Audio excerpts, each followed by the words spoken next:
Vaikui reikalinga normalios psichikos mama, neliūdna, nedepresuota. Tai paruošiamieji gimdos apsitraukimai, jie gali būti nuo 37 savaitės ir kartais tikrai jie būna labai varginantis, bet dažniausiai pakartotinai gimdančiom moterim gali trukti, pavyzdžiui, 2 savaitės. Žmogus gali neįsivertinti, kaip staiga pats gimdymas gali pasisukti blogąja prasme ir gali tikrai baigtis liūdnai ir pačiai moteriai, ir pačiam vaikui. Stiprėja pats skausmas ir pats ilgėja. Tarkim, 10 sekundžių truko, paskui jau 30 sekundžių, skauda jau 2 valandas ir stiprėja ir dažnėja, važiuojat.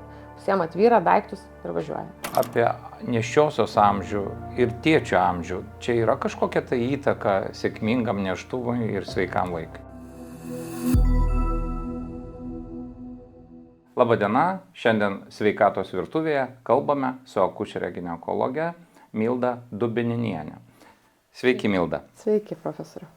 Šiandien norim pakalbėti apie akušeriją ginekologiją ir pradėti turbūt nuo to, kaip jūs pati tapote akušerė ginekologė. Nepasakyčiau tiksliai, kaip tas įvyko, bet kad medicina mane traukė nuo mokyklos laikų, aš jau žinojau anksti. 9 klasėje, atsimenu, kad tikrai žinojau, kad stosiu mediciną, o akušerija kažkaip suimponavo, net nežinau kodėl taip tiksliai, nuo 3 gal kurso. Ir visą laiką visi tarp mūsų, iš mūsų net vyresni ginekologai, net per motyvacinį pokalbį juokdavosi, kad tai mes gyvybės, stebuklas, vaikelis, nes visi įsivaizduoja tą gražią akušerijos pusę, kaip gyvybė gimsta, tai yra stebuklas, tik džiaugsmas. Bet kas slepiasi už to ir kad yra dar antroji dalis ginekologija, deja dažnai visi pamiršta, neįsivertina. Todėl, kad akušerija ir ginekologija tai yra kaip 2 specialybės ir tai yra labai plati specialybė ir vėlgi dažnai slypi ne tik tai laimė, bet ir tam tikra įtampa, nerimas, kas kartais ir sunkina tą mūsų darbą. O kas tai per specialybė? Galit plačiau papasakoti? Specialybė, sakyčiau, 2 dalių, kaip minėjau. Tai viena tai yra liečianti nėščias pacientės, tai yra akušerija, tai yra darbas su 2 žmonėm, tai su mama ir su būsimu vaikeliu. Tai realiai mes turime prižiūrėti ir mamos sveikatą nėštumo metu ir vaiko žiūrėti savijautą, vystymąsi. Visi žino, kaip ultragarsinis tyrimas. Ir kita pusė ginekologija, tai yra jau dažniausiai arba tik tai profilaktika, arba jau kai yra kažkokie skundai, bėdos, ligos ir kas varginantis dalykai moteris. Tai tokia, sakyčiau, plati įvairia pusė mūsų specialybė. Paminėjote nėštumą. Kada reikia pradėti ruoštis nėštumui? Šiaip tai nėštumui reikia ruoštis minimum kaip 3 mėnesiai iki planuojamo nėštumo. Kas mane stebina gerąja prasme, kuo toliau, tuo labiau jauni žmonės tuo rūpinasi ir tikrai mąsto, planuoja. Tokių tų netikėtų nėštumų atsitinka vis mažiau, todėl dažniausiai jaunos poros būna tam pasiruošusios. Atlieka tyrimus, aš tai labai mėgstu, kai pas mane ateina įsivertinti, pavyzdžiui, geležies ar nėra stokos, ar netrūksta kažkokių mikroelementų, susiskiriam papildomus papildus ir be abejo pagrindinė taisyklė, tai kad porai yra skiriama folio rūgštis, abiem 3 mėnesiai iki planuojamo nėštumo. Atliekami visi tyrimai, apie moterį daugiausiai tiek, kadangi aš moterų gydytojas esu, tai daugiausiai rūpinamės ją, tai visus ištyrimus, tyrimus, gimdos kaklelis, ultragarsas, kad tikrai niekas nemaišys, bent jau pradiniai stadijoje nėštumui, kas tikrai galima įsivertinti, kad gali trukdyti. Tai tą įsivertinam, pasižiūrim, kad viskas gerai ir uždegam žalią šviesą. Minėjote įvairius tyrimus, o kokius dar tyrimus reikėtų žinoti šeimoms, kuriuos reikia atlikti? Ar pas savo šeimos gydytoją galbūt, ar pas kitus specialistus? Man tai, planuojant vis tiek nėštumą ir kad žinai, kokia ta kelionė ilga bus, vis tiek beveik visi metai. Ir iš tikrųjų, ko dažniausiai trūksta moterim, tai aš visą laiką įsivertinu, jeigu, pavyzdžiui, negrąžinu pas šeimos gydytoją, tarkim, pacientė nori atlikti tyrimus iš karto, tai aišku, bendras kraujas, galima daug ką pasakyti ir iš kraujo formulės, bet aš labai mėgstu atlikti feritino tyrimą. Vėlgi, tos feritino normos, žinot, kad yra labai plačios. Tai jau moterį mes visada rekomenduojam tiek, kiek jinai sveria turėti. Todėl, kad vis tiek, kai dirba už 2, tai ir labai greitas feritinas ir nukrenta. Jeigu turi aukščiau, tai aš visada labai pasidžiaugiu, bet kaip dažniausiai praktikoje yra įprasta, matom mažus skaičius. Tai norim bent pabandyti padėti atstatyti ar geriamaisiais preparatais, ar intraveninė lašinė, kad būtent pasiruoštų tam nėštumui. Folio rūgštė dažniausiai jau būna jos pradėjusios vartoti, folio rūgštis dažniausiai nekelia problemų, nes lengvai kyla. Tai gali kartot, gali ne, bet jeigu nevartoja, galima įsivertinti. B12 aš mėgstu irgi, nes labai jauni žmonės gal mažai vartoja raudonos mėsos, šaltinis toks trūkumą aš stebiu, o B12 labai svarbus ir nėščiai, ir vaiko sveikatai, tai šitą aš darausi tyrimą, vitaminas D be abejo, bet vitaminas D tikrai šiomis dienomis tikrai labai dažnai yra atliekamas ir tikrai būna dažnai padarytas. Skydliaukės funkcija, tai TTH aš atlieku visą laiką ir kalį įsivertinu, nes nėštukiam labai tokia kaip tachikardija būna, tai mes visą laiką stengiamės jį didinti. Kalio trūkumas gali būti susijęs su širdies ritmo sutrikimais. Taip, ir jos tuo dažnai ir skundžiasi, tai kad jom plaka širdis, tokie kaip permušimai, arba, tarkim, matuojant kraujospūdį, pulsą pasižiūri, visada jis turi aukštesnių. Tai visą laiką pasižiūriu, kada darytas skydliaukės hormonas, kokia yra geležies atsargų rezultatas ir būtinai kalio tyrimas, nes visą laiką norma, žinot, kad ten nuo 3-6, aš visą laiką stengiuosi virš 4 palaikyti, tada jų savijauta būna gera. Minėjot folio rūgštį ir apie ją daug kalbama. Kokia jos reikšmė tos folio rūgšties moters organizmui nėštumo metu? Folio rūgštis yra reikalingas, kad nebūtų nervinio vamzdelio defektų. Yra tam tikros būklės, kaip pavyzdžiui epilepsija, ar buvę tokie kaip pažeidimai, tokia būklė kaip nervinio vamzdelio defektas, reikia joms skirti didesnę dozę, bet folio rūgštį... Kokia ta dozė reikalinga būtų? 4 mg, dažnai skiriam 5 mg, tai 10 kartų didesnė dozė. Tai tiesiog... Negu įprastai. Negu įprastai, taip. Bet aš mėgstu dar, jeigu taip žmogus be patologijos jokios, visą laiką rekomenduoju metilfolatą, tai yra vadinamoji aktyvi folio rūgštis, todėl kad įrodyta, kad jinai yra geriau įsisavinama, aktyvi ta forma. Jom dažniau gal ne taip ir pykina negu nuo tos paprastos, tai, bet dažniausiai jos ir ateina jau su ja, tai kažkaip nekyla dėl to kažkokių nei klausimų jom, nes dažniausiai pacientės jau tą žino. O kokią įtaką vaisingumui apskritai turi gyvenimo būdas, stresas? Kuo daugiau mokslinių šaltinių, mokslinių tyrimų rodo, kad didelę įtaką daro. Kai aš sakau, yra ir moksliškai nepagristų dalykų, kai matai, kad viską daro, sportuoja, bet gyvena strese, išvažiuoja žmonės į atostogas, atsipalaiduoja ir pastoja. Bet vėlgi, reikia įsivertinti, jeigu žmonės bando pastoti 3 mėnesius ir dažnai ateina ir sako, mes nepastojam, tai kartais tai užtrunka, užtat ir duota norma, kad yra normalu pastoti per 1 metus. Bet vėlgi, reikėtų vis tiek nerūkyti, sveika mityba turi įtaką, kad nebūtų to vadinamo didelio oksidacinio streso, vidinio uždegimo vykstančio. Tai dabar yra labai dažnai kalbama, kad žmonės turi sportuoti, sveikai maitintis, labai svarbi miego kokybė, labai akcentuojamas ta gilioji miego fazė, kad reikia anksti eiti miegoti, nes vengti tų ryškių ekranų, nes dažniausiai kas atsitinka, gal anksti ir atsigula, bet dažniausiai būna porą valandų praleista telefone ir taip labai daug dirbam su kompiuteriais, tai gilusis miegas suprastėja. Ir vėlgi, jeigu, žinot, ką sako mokslas dažniausiai, jeigu žmogus neužmiega 10 valandą, tai reiškia, kad jis jau vertinamas kaip dirbdamas budėjimo režimu. O kas dirba budėjimo režimu, gyvena įrodyta 10 metų mažiau negu kiti.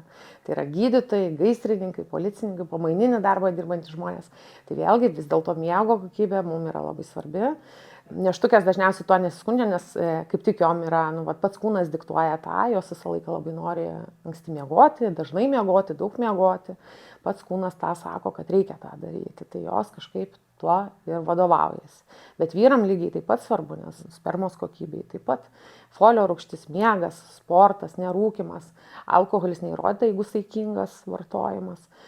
Tai šiek tiek simboliškai galima, bet rūkyti taip pat pirmas ir aktyviai gyventi yra svarbu, ką minėjau, ir miegoti gerai. Paminėjot, kad jeigu metus laiko pora nesusilaukia vaikučio, tai turėtų kreiptis į specialistus, nes iš tikrųjų šitas klausimas labai aktualus Lietuvoje ir tikrai daug porų ir stresas didelis. Visgi, kaip jums atrodytų, ar yra kažkokių tai priežasčių, kurios verstų anksčiau kreiptis dėl ko nors, ar tas metų laikas yra toks optimalus? Ar yra būklių kažkokių tai? Visada reikia įsivertinti poros amžių, vėlgi. Jeigu tai yra daugiau negu 35-36, jau tai sako, kad po pusmečio reikėtų kreiptis. Kaip aš sakau, kartais einu už linijų ir jeigu pora nesusilaukia, tarkim, moteris visą laiką labai akcentuojasi save. Nes tai jo nereguliarios mėnesinės, tai jai kažkokia bus endometriozė, policistinės kiaušidės. Visą laiką ieško problemų savyje. Mes atrodo viską pasidarom, moteris sveika, atrodo nėra prie ko prikipti. Tai aš visada rekomenduoju, jeigu moteris nepastoja, pora nesusilaukia per pusmetį nėštumo, tai visada padaryti vyrui spermą. Tai nėra labai brangus tyrimas, vaisingumo klinikos visos atlieka tai. Ir kuo toliau mes matom, tikrai vyrų problemų kažkokių su vyrais daugėja. Nes vėlgi sėdimas darbas, mažiau sporto, įtakoja ir spermos kokybę. Na gerai, sakykime, nėštumo testas teigiamas ir kas toliau? Ką reikėtų daryti? Dažniausiai moteris ateina per anksti. Visą laiką mes tą tokią pasidarom pokalbio konsultaciją, nes aš visą laiką paaiškinu pacientai, kad ultragarsų mes galim matyti tik tai nuo 5 savaitės, tai yra gemalinė pūslytė, tas vadinamas kabutėse namelis, kuriame vaikelis gyvens, tai tiesiog pasakom ar vietoje ar ne vietoje, o nuo 6 nėštumo savaitės galime matyti patį embrioną, plakančią širdutę, kas jom ir yra įdomiausia. Čia matom echoskopu. Echoskopu, taip, ultragarsinio tyrimo metu. Kartais klausia, ar tai nepavojinga vaikui? Klausia, bet jau labai retai, todėl kad žino, kad šiuolaikiniai aparatai turi tam tikrus terminius indeksus, mechaninius indeksus, kas yra griežtai kontroliuojama ir tai įrodyta, kad nekenkia vaiko sveikatai. Tai dažniausiai visos tikrai nori atlieka tą ultragarsinį tyrimą. Tai visą laiką sakau, kad neskubėtų nuo nėštumo teigiamo testo arba vėluoja mėnesinės, turi bent vėluoti 2 savaitės, kad mes galėtumėm pasižiūrėti ultragarsu ir matyti embrioną. Na gerai, nustatėm, pavyzdžiui, 8 savaitės. Ir ką darom toliau?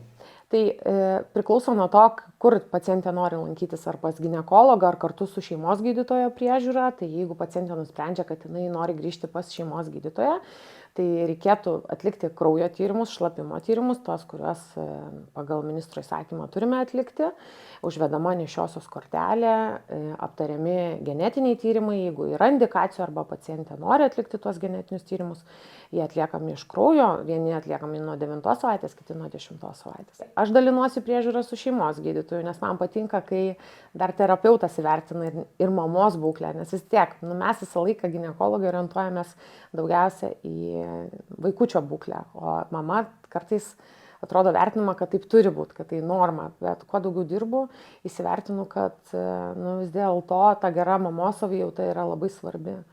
Kad jinai nebūtų pavargus, kad po gimdymo neslinktų plaukai ir panašiai. O ką tie tyrimai padeda išaiškinti? Kartais, sakysim, atrodo rutina, visoms atliekam, darom. Ar matote tokiu atveju, kad tie tyrimai net ir labai anksti atlikti būna labai svarbus? Tai be abejo, tai, pavyzdžiui, tarkim, aišku, tai yra ypatingai retai, dažniausiai tikrai pirmam nėštumo trečdalyje atliekami tyrimai būna beveik visą laiką geri.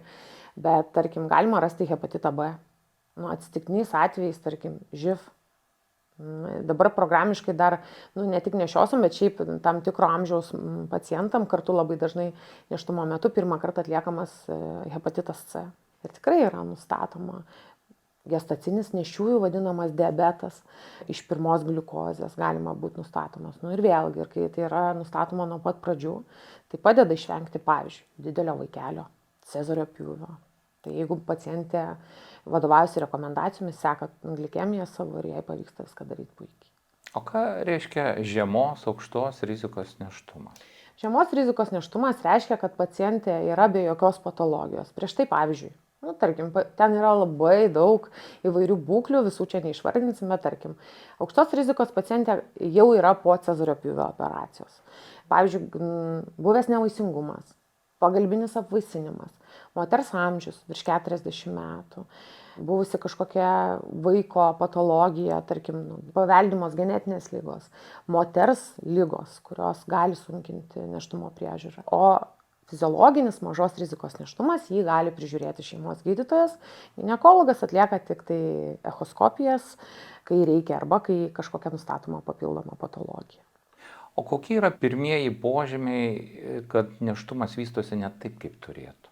Dažnai mes matome, kad nėštumas atsilieka. Pavyzdžiui, kad turėtų būti jau kaip minėjot, 8 savaitės atėjo pacientė, o mes matome 6.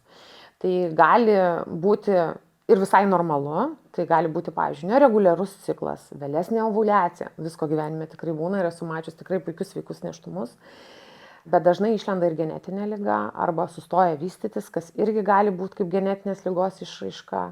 Kraujavimas, pavyzdžiui, irgi gali rodyti, kad gresia persileidimas ir dažnai gali persileisti pacientė.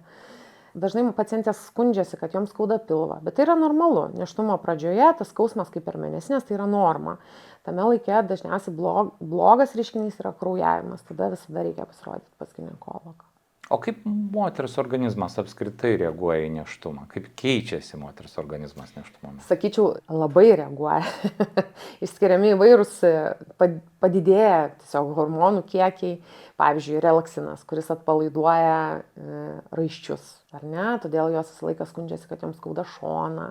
Tai ten įvardinama buitiškai arba tarp žmonių vadinama tempia raiščius. Vėlgi yra padidėjęs estrogeno kiekis, padidėjęs prolaktino kiekis, padidėjęs progesterono kiekis, taip, tarkim, keičiasi krūtis, keičiasi kraujotaka pacientės, didesnis krūvis širdžiai, visiems organam, vėlgi, augant nėštumui kyla į viršų diafragma, mažėja plaučių tūris, tai sunkiau kvėpuoti, negali tiek pavalgyti, nes skrandis irgi yra nustumiamas.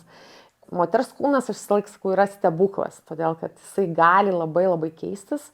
Ir nėštumo metu, kas tik tai koks organas nesikeičia. Šiaip visos sistemos realiai keičiasi, prisitaiko, nes moters kūnas yra labai labai protingas. Moteris dažnai klausia, o kiek aš galiu priaugti to svorio nėštumo metu? O šitų klausimų aš esu labai griežta. Tiesiog labai. Tikrai jau pacientės jau mane žino ir tos, kurios laukiasi ne pirmą kartą, dažnai sako, jau mane barsit. Aš visą laiką pacientėms sakau ir tos, kurios mane pažįsta, žino šitą mano frazę, kad prieš nėštumą ir po nėštumo jūs būkit kokios norit, aš tikrai ne figūras jūsų prižiūriu, bet nėštumo metu prieaugis yra labai svarbus. Kažkada buvo net, jeigu aš neklystu, kažkur minėta, kad neturim akcentuoti pacientį svorio, kad jinai nepriaugtų. Bet dabar pasirodo vis dažniau ir mokslinių tyrimų įrodančių, jeigu moteris priauga labai daug svorio nėštumo metu, ir vaikas tada būna didesnis, reiškia, jis turi didesnę riziką, pavyzdžiui, nutukimo, kur yra masinė epidemija pasaulyje visose šalyse. Tai aš labai griežtai tą kontroliuoju ir aš visą laiką sakau, kad tai gali įtakoti ir aukštesnį kraujospūdį, ir diabeto riziką, jeigu valgo belia kaip ir belia ką. Skauda nugarą, kai skauda nugarą, aš juokauju visą laiką, ką jūs darot, kai jums skauda nugarą, naktį nemiegat, žadinat vyrą, važiuojat į priėmimą, nes galvojat, kad priešlaikinis gimdymas, o tada jūs nuramina, kad jums tiesiog skauda nugarą, nes keičiasi stuburo ašis prie tų pačių organų, ar ne? Tai aš visą laiką savo pacientėms sakau, iki 20 savaičių aš leidžiu priaugti tik tai 3 kg. Maks. Todėl, kad pagrindžiu, kodėl aš taip leidžiu, čia aišku yra nei joks mokslas neįrodytas, čia yra tiesiog mano metodika ir aš vis laik to prašau daryti. Todėl, kad vaikas šitų laikotarpių sveria maždaug 300 gramų. Tai vandenis, placenta, maks 1,5–2 kg. Tai reiškia, jeigu jos priauga 8 iki 20 savaičių, tai kur ties svoris? Ant jų kūno, reiškia, širdis apkrauta labiau, stuburas apkrautas labiau. Ir jeigu jom pavyksta priaugti tos 3 kg maždaug, tai aš vis laikas mėnesį paskui leidžiu po 2 kg. Tai išvažiuoja maždaug gimdyti 12, 14, 15, aš dar neburbu. Bet koks yra pastebėjimas ir dažnai tą gydytojai mato, jeigu moteris jau ateina su antsvoriu, visą laiką tokia yra rekomendacija, kad priaugti kuo mažiau, pas mane dažniausiai jos numeta. Kartais net važiuoja su minusu gimdyti, todėl kad aš vis tiek manyčiau, kad vaikas yra pats svarbiausias gyvenime, turbūt žmonių tikslas.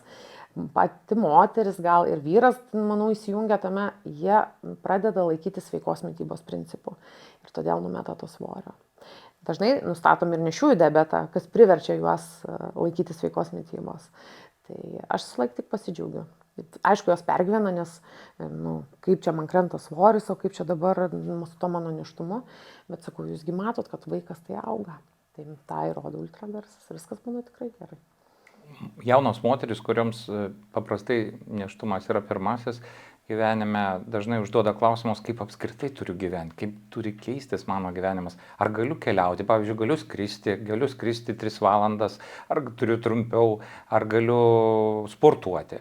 Pavyzdžiui, ar turiu keisti savo sportavimo būdą, ar kažkaip lengvesnių sportų užsimti. Ką valgyti, ko negaliu valgyti. Tie klausimai labai dažnai. Taip, ir visada to klausia. Aš kartais net nespėjau jūs jam paklausti, aš viską pasakau. Aš kartais jaučiuosi kaip užsikirtusi plokštelė, atrodo vis tą pačią dainelį ir dainuoju, bet jiem ir yra tie aktualiausi klausimai. Kalbant apie maistą, aš visą laiką pasakau, kad negalima valgyti žalios mėsos ir žalios žuvies, bet kartais žmonės nesupranta, kad žalia mėsa yra rūkyti ir vytinti gaminiai, todėl aš ir pasakau šitą. Įvardinus silkę, nes silkė juk yra sūdyta žuvis, tai jinai yra niekaip termiškai neapdorota, jos kaip ir irgi nereikėtų, nes paaiškinu kodėl, todėl kad mes bijom infekcijos. Infekcija gali sukelti persilydimą arba priešlaikinį gimdymą. Tai šitus apribojam, tada visus pelėsinius sūrius, pieno produktai turi būti pasterizuoti, neleidžiu valgyti minkštai virtų kiaušinių, visi benediktai mėgstami, tarp kitko labai neštukių, tai irgi ir riboju vaisius. Jos visos valgo labai daug vaisių. Vaisiai yra vis tiek fruktozė, cukrus, glikemijos svyravimai, tada labai greitai nukrenta gliukozė kraujyje ir skatina alkio jausmą. Tarkim, pavyzdys, suvalgykit obuolį, greit po valandos atrodo, kad nelabai noriu valgyti. Tai vaisius reikia valgyti, reikia girdėti teisingai, bet juos reikia valgyti saikingai. Patys blogiausi vaisiai yra be abejo vynuogės. Labai riboju arbūzus, nes ten vienas cukrus ir šiaip braškės yra aukšto glikeminio indekso vaisius. Tai kaip tik šitas sezonas, vėlgi, kuris vaisius yra labai saldus, aš visą laiką pabrėžiu, pats geriausias vaisius yra uogos, tik tai uogos tokios, kur nelabai saldžios, visada vyšnės negu trešnės, šilauogės, mėlynės, tai dar tokios, bet šiaip pagrindiniai vaisiai apelsinai, obuoliai ir kivi. Tai tokie pagrindiniai vaisiai. Dabar apie skrydžius, visada geriau skristi negu ilgą kelionę važiuoti automobiliu, nes ilgalaikis vibracijos poveikis rodo, kad gali sukelti ir gimdos apsitraukimus. Tai aišku, oro linijos riboja savaitės, kada moteris gali skristi. Dažniausiai iki 32 reikėtų apsiriboti, bet vėlgi reikia oro linijoms taisykliom vadovautis. Sportas visada skatintinas. Jeigu labai bijo sportuoti tą patį savo sportą, yra nėščiųjų sportas, baseinas. Bet aš visą laiką sakau, svarbiausia krūvio nedidinti. Jeigu turėjo didelį krūvį, ir aišku, viskas, kai jau pilvas pradeda trukdyti, tai nedaryti tokių pratimų, kas trukdytų vaikui. O jeigu šiek tiek pakalbėtumėm dar apie ligas nėštumo metu, tai nėštumo sukeltas ligas, pačio nėštumo. Mes susidurime su tokiom būklėm, kai tyrėm tuos pačius šlapimo mėginius ir matom ten baltymo, arba, pavyzdžiui, randam padidėjusi kraujospūdį, arba moteris skundžiasi pilvo skausmais, galvos skausmais. Kaip šiuo atveju turėtumėm reaguoti ir elgtis? Aš ir šiaip pacientėms sakau, kad jeigu skauda galva, ten spengia ausyse, mirga akyse, gali skaudėti duobutėj, po dešiniųjų šonkulių lankų, atsikėlė sutinusi, visada pirmiausia pagalvoti apie aukštą kraujospūdį. Reikia įmatuotis. Jeigu jis yra aukštas, bet kontroliuojamas vaistais, pavyzdžiui, dažnai pirmam nėštumo trečdalį galim nustatyti, pamatuoji spaudimą ir jau matai, kad jis yra aukštas. Reiškia, pacientė yra nenustatyta greičiausiai pirminė hipertenzija. Tai vėlgi suskiriam vaistus ir puikiai keliaujam tuo nėštumo keliu. Ne visus vaistus galima vartoti nėštumui. Ne visus yra nėštumui skirti, tai tam tikri vaistai, kuriuos jau paskiriam dažniausiai arba šeimos gydytojas, arba kardiologas, arba ginekologas, bet dažniausiai ginekologas yra papildomi vaistai, kuriuos skiriam, jeigu nesikontroliuoja, bet vėlgi arterinis aukštas kraujospūdis preeklampsija yra labai pavojinga būklė, todėl tikrai tokiam moterim rekomenduojam dažnai daryti šlapimo tyrimą, stebėti tą patį baltymą šlapime.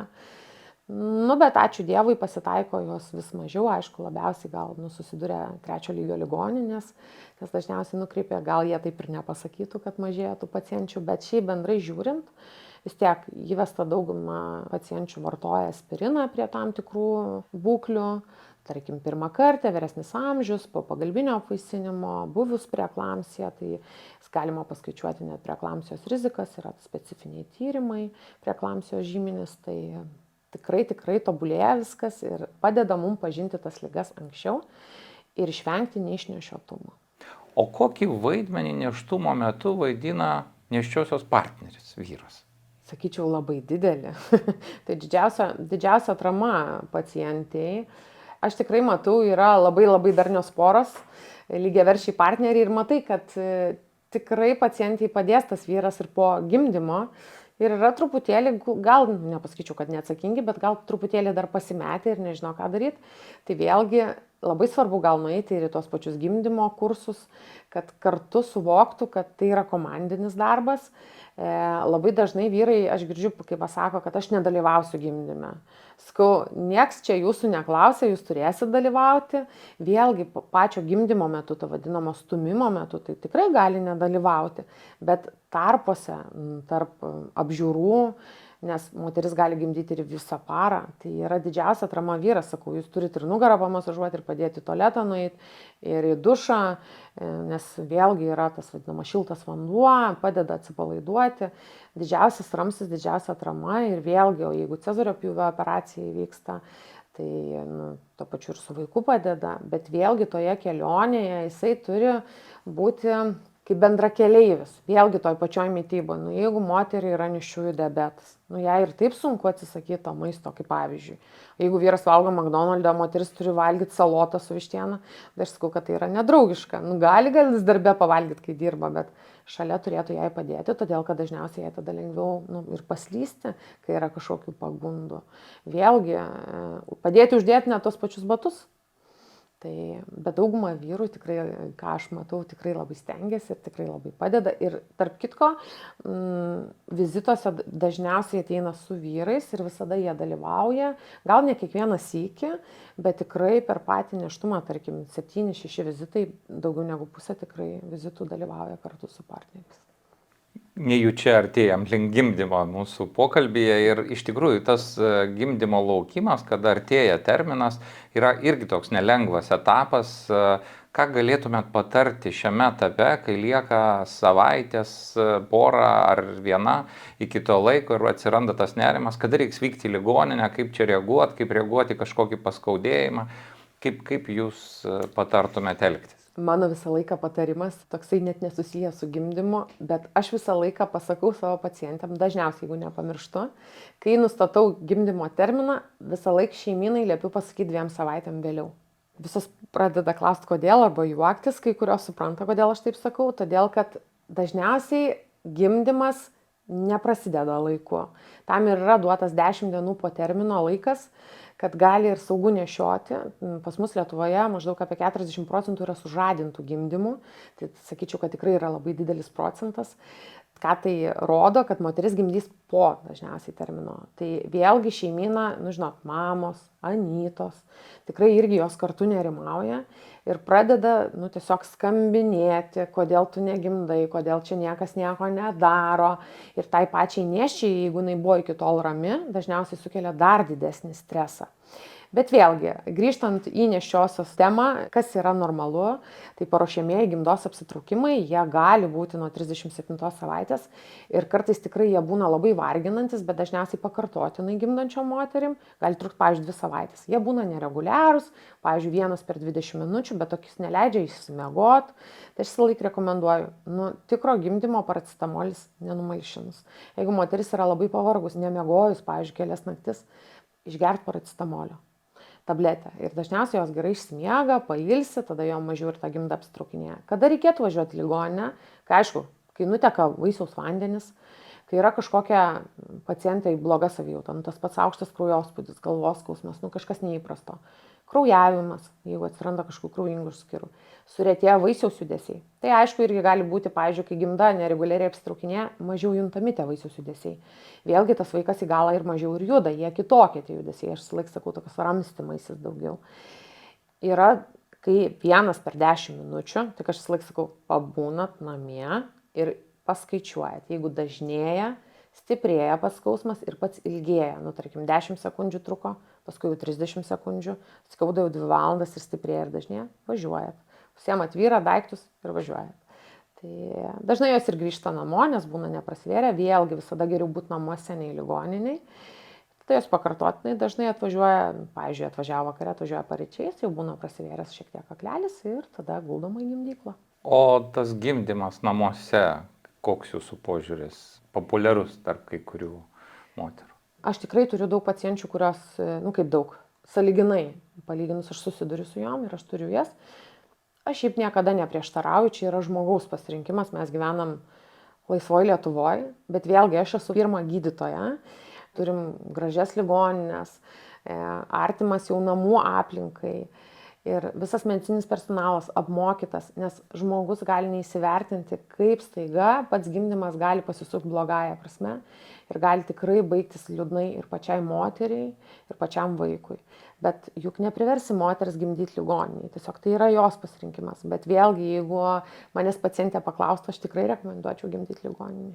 O kaip atrodo tas momentas, kai moteris atvyksta į ligoninę, nes jie yra iš tikrųjų peržengimas tokios nežinomybės į naują erdvę, kas ten nutiks, kas ten bus? Galit šiek tiek papasakoti kai kurias detalės, nes moteris net nežino, kas su jom ten įvyks. Dažniausiai įvyks gimtadienis.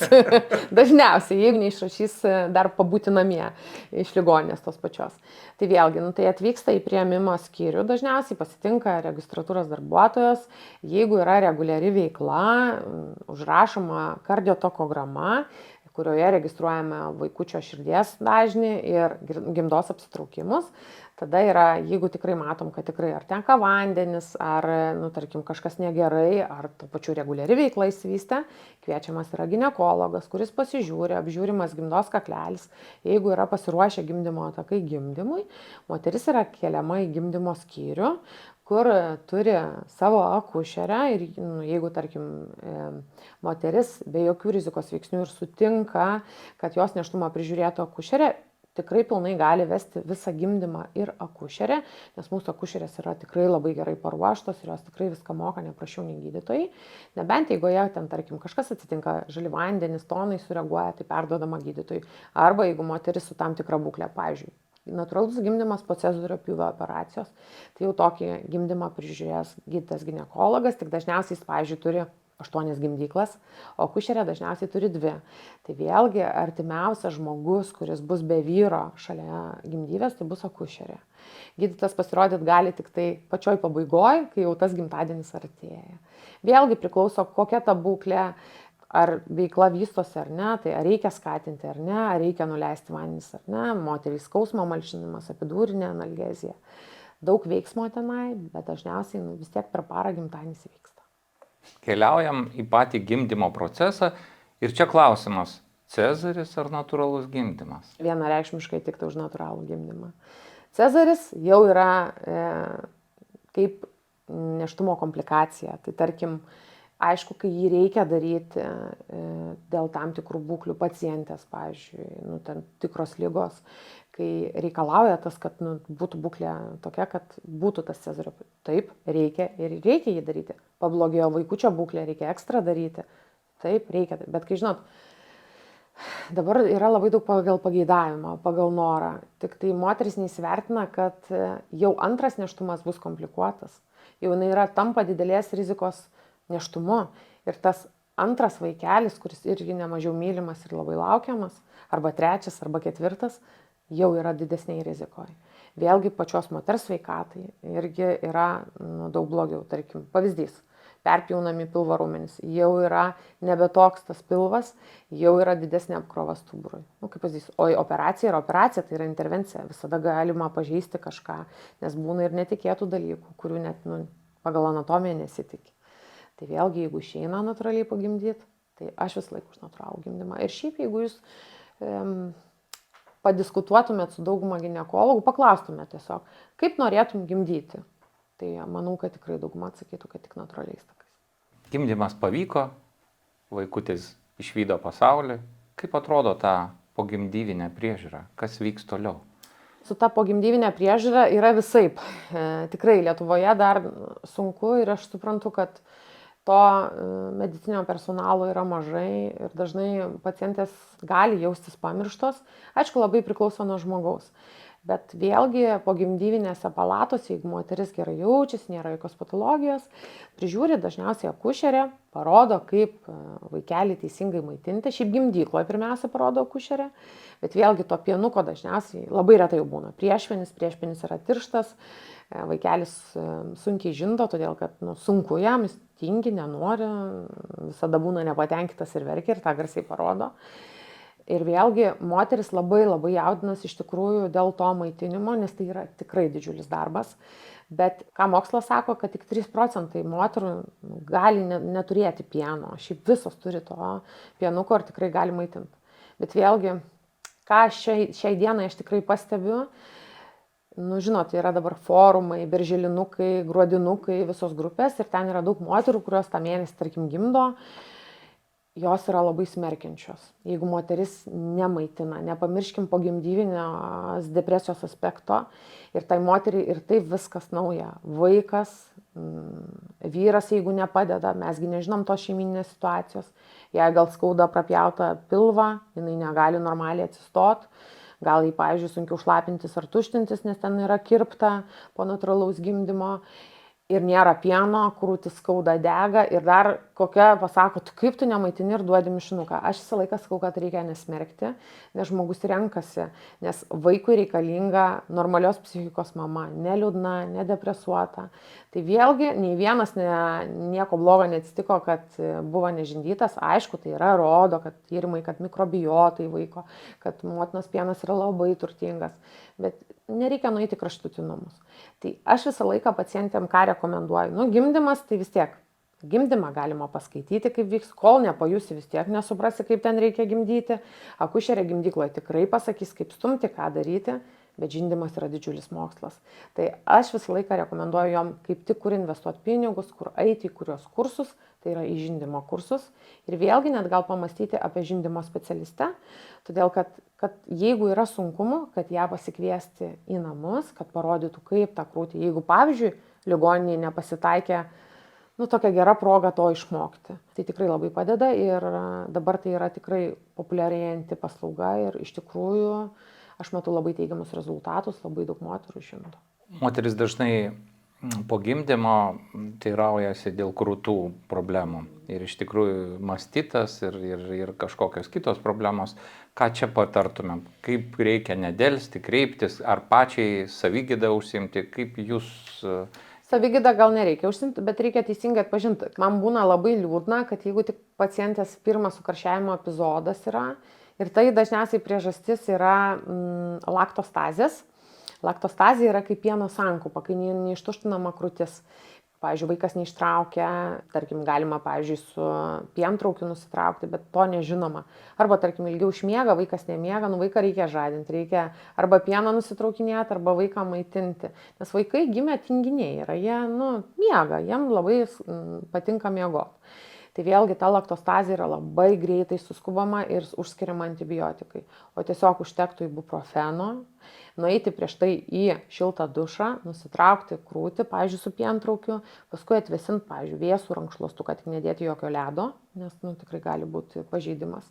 Arba vėlgi ta pati žindymo specialistė. Bet vėlgi, kai krūtis paraudusi, moteris, tarp kitko, ko nepaminėjau, dėl laktostazės irgi labai kyla aukšta temperatūra, gali sukarščiuoti iki 40, bet jeigu jinai nukrenta, ta krūtis yra atleidžiama, paraudimas sumažėja, tai vėlgi gal visai nieko blogo, bet jeigu yra kažkoks sukietėjimas, karščiuoja žvakėm ir kuo toliau, tuo labiau, tikrai ir skausminga ta krūtis, vis tiek turi būti arba šeimos gydytojo, pirmas turbūt dažniausiai pas šeimos gydytojo papuola tos moteris, atliekami kraujo tyrimai, jeigu CRB aukštas, vis tiek neišvengsi to antibiotiko ir tai nereiškia, kad negalės maitinti, nes moteris galvoja, geriau antibiotikus, tai tikrai tai yra paskiriami saugus antibiotikai, kuriuos galima kaip žindančiom mamom skirti ir dažniausiai tikrai jos dar ir toliau paskui puikiai maitina, bet aišku, jeigu tie mastitai kartojasi, tą norą tikrai mažina. Grįžus namo, moteriai dėmesys sutelkiamas į vaiką. Ir iš tikrųjų tėvai dažniausiai pirmus mėnesius kalba tik apie vaiką. Visgi grįžtant prie moters pačios, kada reikėtų jai po gimdymo pasitikrinti sveikatą? Šiaip rekomenduojama po 6 savaičių dažniausiai, bet aš savo pacientėm rekomenduoju po 8.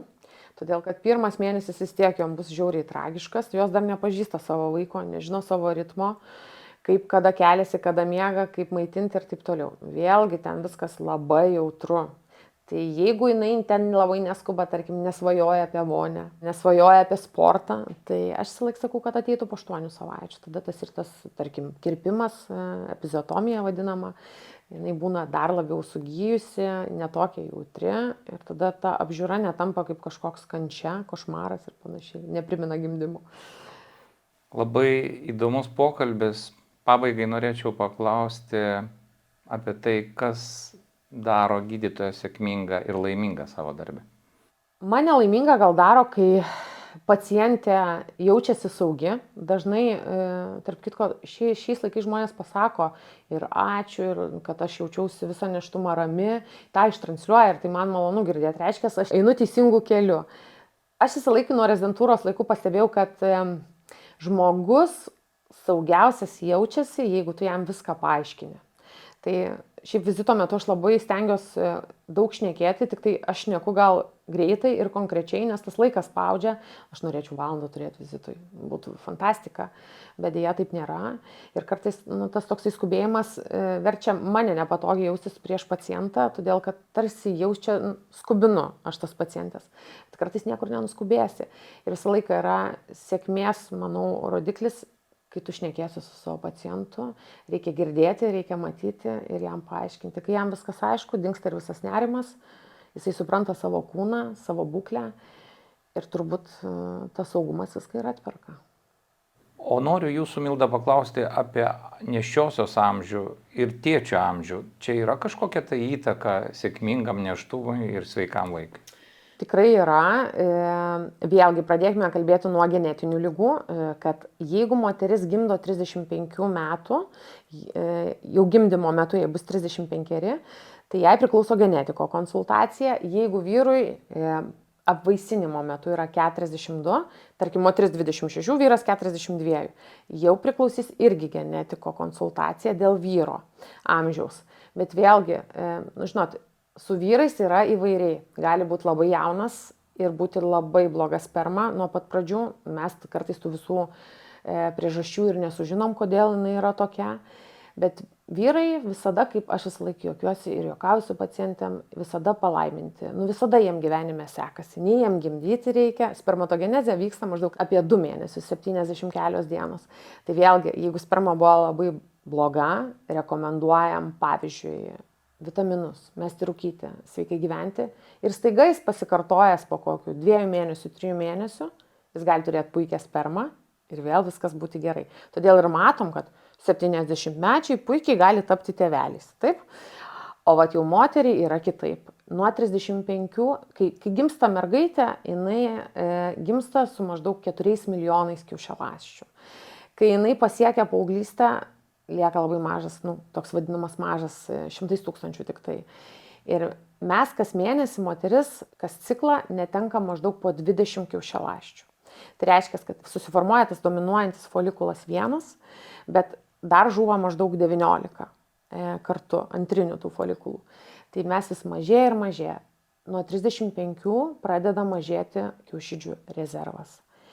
Nuo 37 pradeda mažėti drastiškai.